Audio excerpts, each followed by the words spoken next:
میں خوش تھا کہ مجھے موت نہیں آئی۔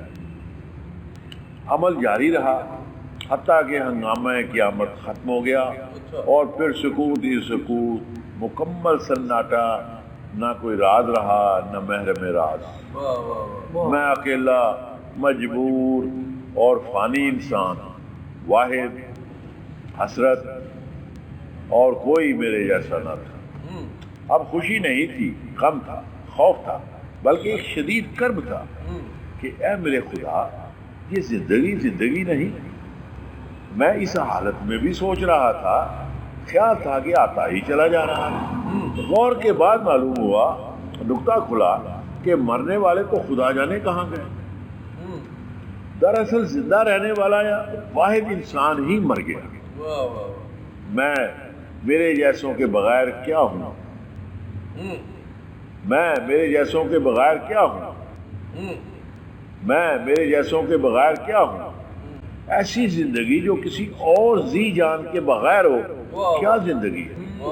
نہ کوئی آواز، نہ کوئی صورت، بس تنہائی اور سکوت مرگ۔ میں نے محسوس کیا کہ میں نہیں رہا، میں کہیں سے ٹوٹ گیا ہوں، کہیں سے کٹ گیا ہوں، کہیں سے گر گیا ہوں۔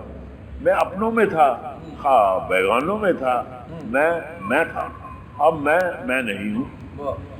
بس میں سوچتا چلا گیا، میں بظاہر ایک آقائی ہوں، لیکن میں ہی دور تک پھیلا ہوا سلسلہ ہوں۔ میرے لیے یہ خوشی کی بات نہیں کہ سب ختم ہو جائے اور میں ہی زندہ رہوں۔ میرے لیے یہ خوشی کی بات نہیں کہ سب ختم ہو جائے اور میں ہی زندہ رہوں۔ یہ اپنی موت کی ایک شکل ہے، یہ اپنی تباہی کی ایک داستان ہے کہ سب تباہ ہو جائیں۔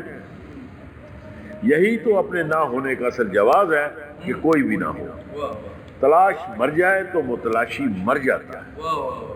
دشمن بھی مر گیا، دوست بھی مر گئے تو ہم ہی مر گئے، بزرگ مر گئے، ایک ایک کر کے رخصت ہو گئے، اولاد رخصت ہو گئی، ہم فریاد بن گئے، واحد فریاد، نہ کوئی ہمدرد نہ داد خواہ، ہم غم بن گئے، غم خوار بغیر نہ ختم ہونے والا غم۔